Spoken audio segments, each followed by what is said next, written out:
Assalamu alaikum and welcome back. You've just tuned into Women's AM. This morning I am joined by Sister Muna, Sister Nusrat and our special guest, Sister Nasima. Well, sisters, welcome back. And Sister Nasima, mashallah, we've introduced you as a mother and a family therapist. So tell us a little bit about what that means. What is a family therapist?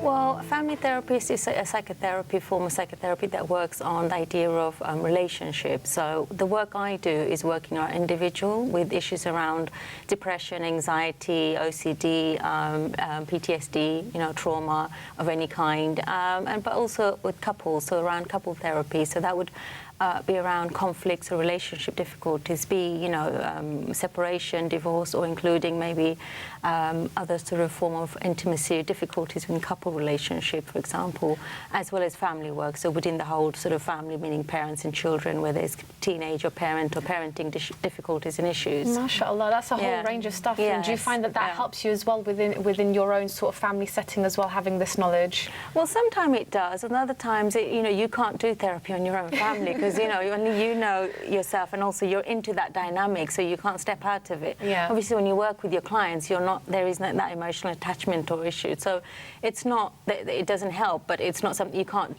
treat yourself. Yeah, so you have to have some sort of detachment from it. Yes, or you need someone else to be able to go to. What a shame. But it allows you to be informed. Alhamdulillah. No, you need sort of that. You don't want to be too into it because you can't focus when it's in your own family. Yeah. Well, inshallah, we'll be going more into sort of tips and things that we can go into, inshallah, for this topic. Well, without further ado, let's get right to today's topic of postnatal depression.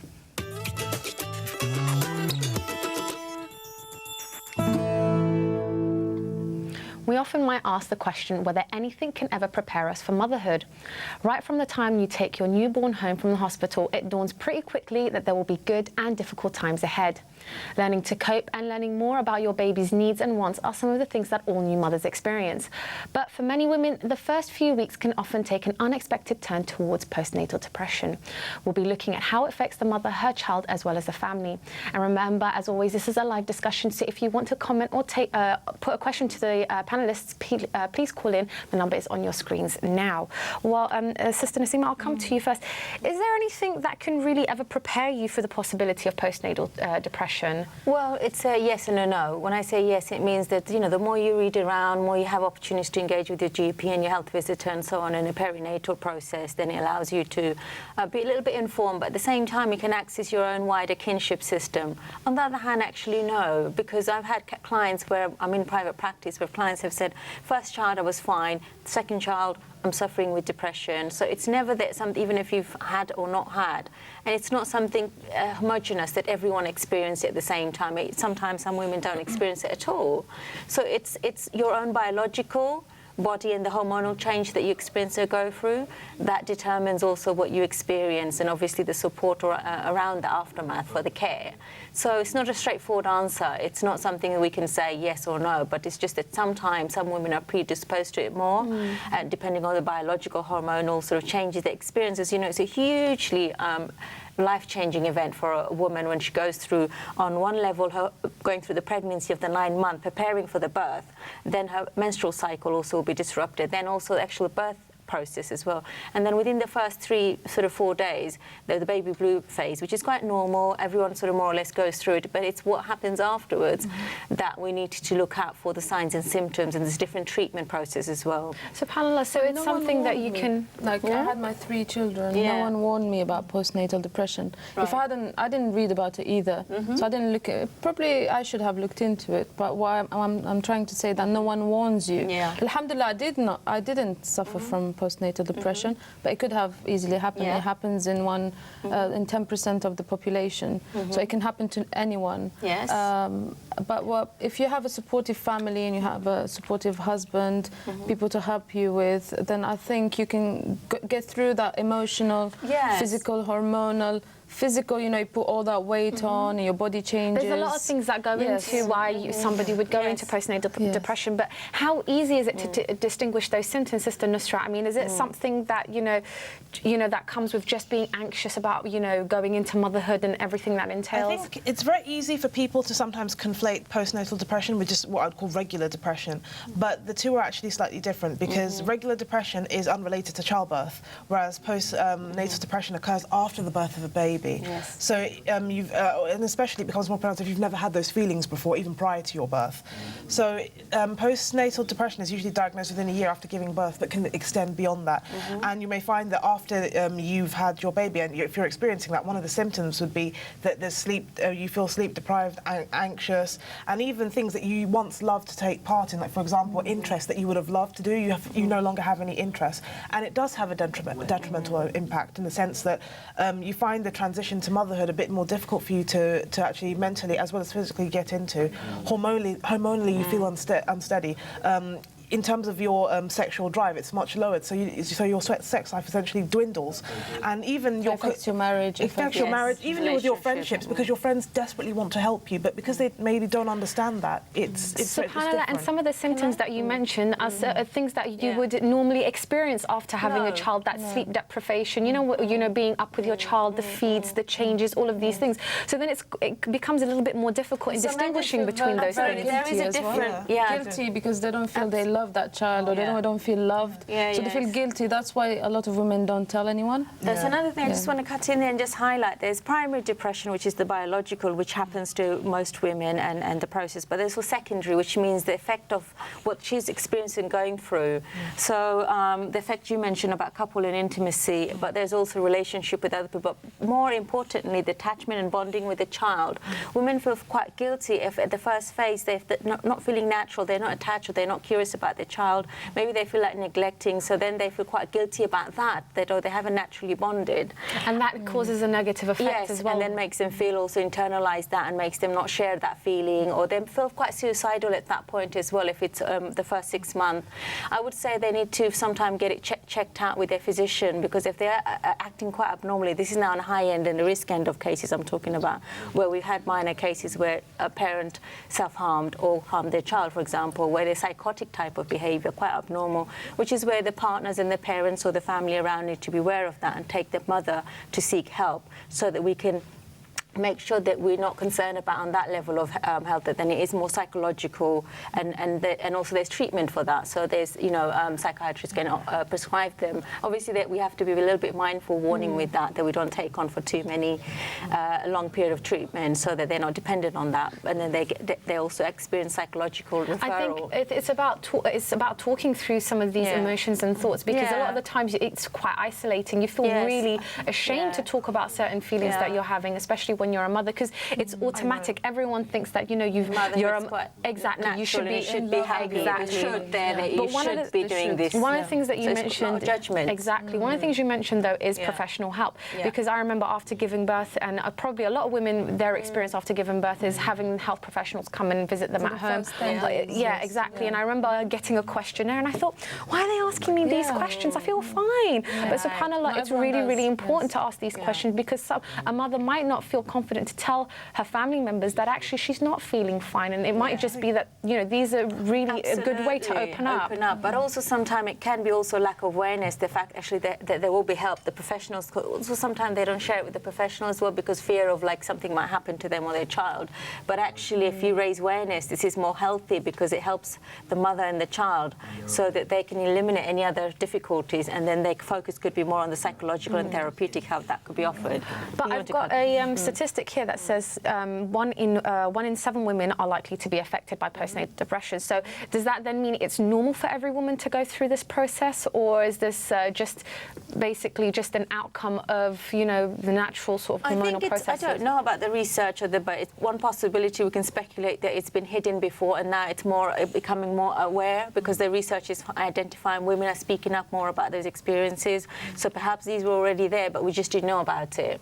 Well, any woman can be prone to suffering from depression or postnatal depression. But there was an article in I think The Independent who said that women in dysfunctional or abusive relationships would suffer more Those are the secondary thing that comes up with a trigger point. You know, if there's already relationship difficulties or extended family difficulty, it might show up more in that point because there's always a trigger to there may be other things, secondary issues that's going on that needs to be looked at. Exactly, and this is where you can have psychological therapeutic support. But also coming into that, I think to be mindful of the fact that what is your coping strategy as a woman and as a partner? And also what's your world and Islamic vision about that? So if you have those ideas in mind, then what treatment might you go for? So using our own treatment as well, people, you know, with dua, ruqya, and therefore also going to the physician as well. You can have both. It's not exclusive. It's not an either or. No. And the reason that you can't pray for the first 40 days, for example, it's quite difficult on the soul. You know, you need that salah, you need... so therefore you've got your hormones, your body, your baby who keeps you up at night, your emotional roller coaster, and on top of that you can't pray to relieve that stress. So it's quite difficult. Yeah, alhamdulillah, we do have a caller on the line. We have brother Azhar on the line. Assalamu alaikum, brother. Assalamu alaikum wa rahmatullah. Brother, do you have a question or a comment? Yes. There are two things which I'm going to say is this, that firstly, in a state of general day-to-day life where your emotional and other aspects of like regular depressions come into play, how you cope with that. Purely in Islamic context, I'm talking about it, okay? How in your day-to-day life. Now, if that is helpful to you to overcome certain problems in your day-to-day life, then I'm trying to project that into this state of your postnatal depression, how a woman can cope in that context. And the second is that in the supporting mechanism which you have mentioned, it would be very helpful if beforehand, especially husband and any other member of the family, is fully made aware of the symptoms of the post-depression which might appear in a particular person, so that person is already geared. There are many husbands who just don't have any clue what happens, and then the whole thing is turned upside down, and then you just run around and to get help. So I think this is the point I was trying to help you. Thank you. Jazakallah khair, brother. That's a really valid point. You know, the aspect, the perspective that we have, but also the, whether family members and husbands are actually aware of this. So, sister, would you like to address that? So really, thank you. I want to thank the caller for that point, because it was the back of my mind. What it is that it's not just the women, and you asked that, are you ever prepared for that? Is the father ever prepared for that? If there are other household members around aware of some of that conversation? So part of the process of birthing or preparation, one of the conversations could be had, what might likely to happen at birth and post-birth. So that awareness just helps everybody, particularly also because the partner is more intimate and is aware of the wife's movement, her behaviour, whether it seems to be fitting what we call normally, or as she would normally cope. You know, the brother here highlighted, how do you normally cope with every other aspect of challenge in your life, and how do you cope? I mentioned that coping strategy.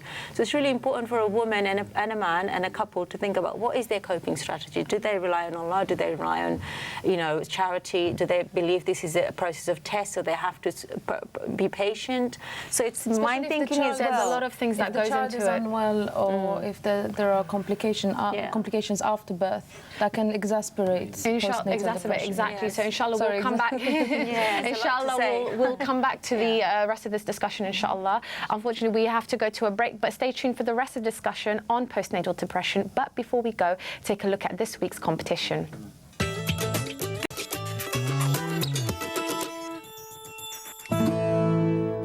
Assalamu alaikum and welcome back to Women's AM, where we continue our discussion on postnatal depression. Remember, this is a live discussion, so if you want to put a comment or a question to the panel, please call in. The number is on your screens now.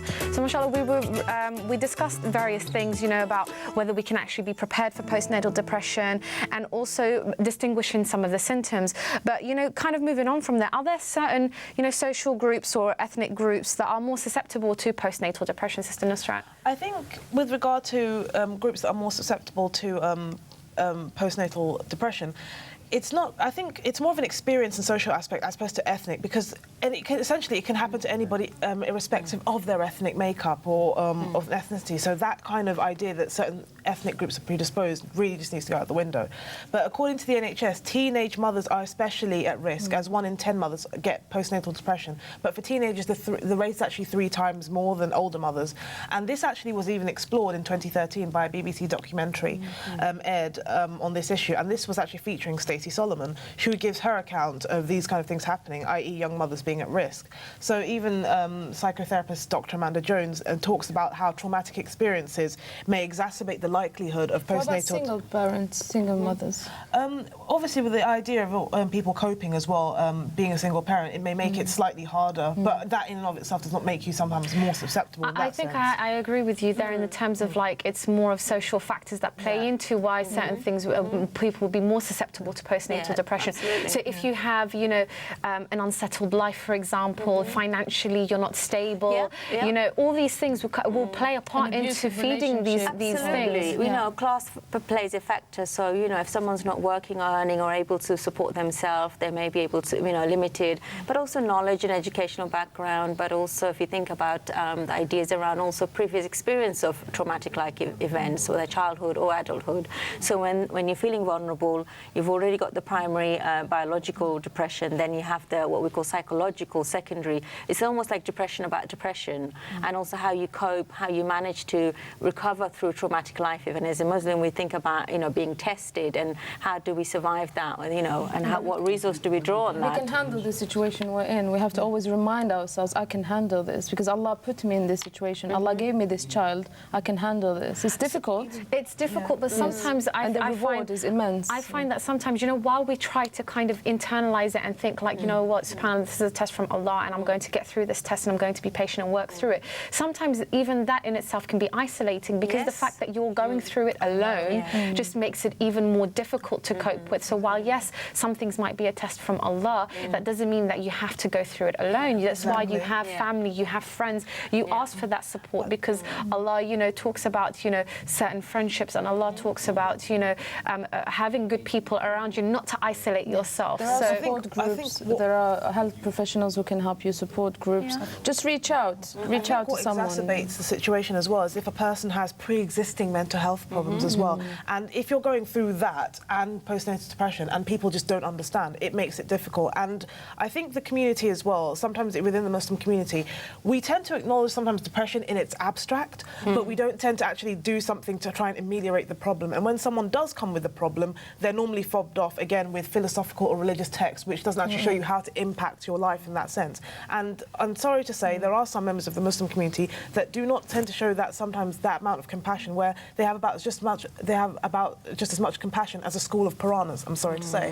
Which that is one point that maybe we don't have that sort of support, but maybe it comes down to the fact, you know, that they don't have enough knowledge about what it actually is, because it's one thing to say, you know, it's a test from Allah, cope with it, but what does that actually mean for the person in their daily life? When we say being tested, it means explore it, unpack it. It doesn't mean just ignore it and just sit with it and be stoic and that's it. It means engage with what the test is or the process is. What is it making you think about? How are you viewing it? How are you coping? Who should you discuss this with? It's like any test in anything we do in life. We have to explore this. You know, it's not something you just suffer through it. Of very hard times of sadness, not depression, alhamdulillah, but I've been through periods of sadness, and I know how hard it is to take care of a child then, because you can barely take care of yourself. It's very difficult to wake up in the morning and do everything for this small human beings that you have to take care of, and when you yourself is feeling very low. Absolutely, that kind of leads on to the next thing, which is, you know, we talk a lot about how this affects the mother and how she copes with it,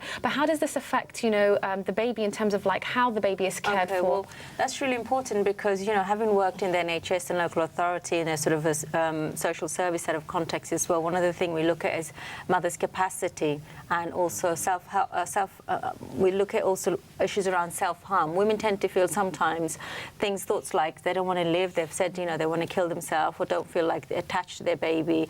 They can also get quite angry with their baby. You know, we have cases where parents have neglected and harmed their kids, so it can get very extreme. This is obviously acute. I'm talking about acute, and I don't want to worry people, but that's, if there is acute signs, then that's where the family or the partner could observe and see if their partner wife is behaving slightly abnormally, you know, not their normal pattern, you know, very negative thinking.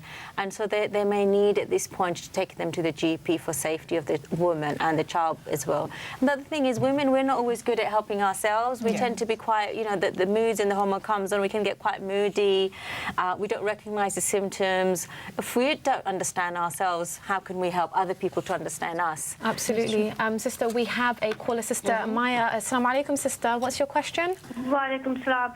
Basically, I had a 3-month-old daughter recently, and I've been starting to feel really low. I don't know if am I going into depression or what? Unfortunately, I had C-section with her, and I nearly lost my life after.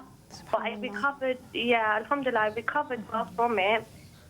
But recently I've been feeling quite low, quite isolated, and because I'm a Reva, I don't have many people around me at the moment. That's isolating. SubhanAllah, Sister Nassim. And again, I think, thank you for that. It's a very isolating process. So I would say, you know, what we talked about earlier, is there friends and family around? And clearly in this case, maybe there isn't.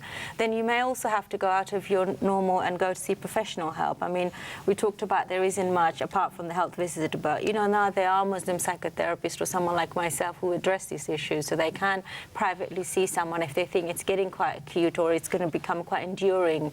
And rather than it becoming something that you kind of feeling time to time for that day and you kind of think I can manage it. Also, you can do your self-check, you know, you kind of know things are getting quite bad. You have to be quite genuine. But it's good, mashallah. Yeah. I mean, it's very commendable for the sister to actually call in and say, you know what, this is how I'm feeling. Take courage, thank you. The first step is to acknowledge that you have, you're sad or you have a problem. But sadness does not mean depression. I've been through periods of sadness. It doesn't mean you are depressed. You have to There's a distinction give it between the two as well. long term. You can probably take yourself out of it. Absolutely. Sister Nasima, what advice would you give Sister Maya now who's just called in? Sister Maya is really admirable and courageous. She's starting to actually become aware of some of her experiences, so that's good. I think she should really regulate herself and monitor how often and how it shows. So is it sleep, food? Is she neglecting herself? Is she feeling like not wanting to be with the baby? So, you know, those kind of things, and take them to her GP or her health visitor if she has one, saying these are some of the things she's thinking about.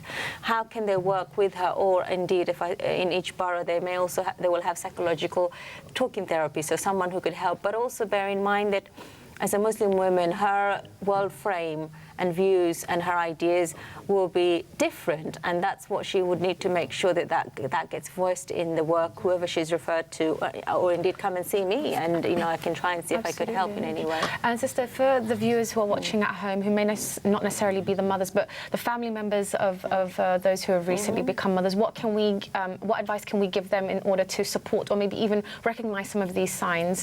I think if there are other women who's been parent themselves, they may be easier to go to and say, you've been a mother, I'm experiencing this, have you ever experienced this, or am I feeling this is different?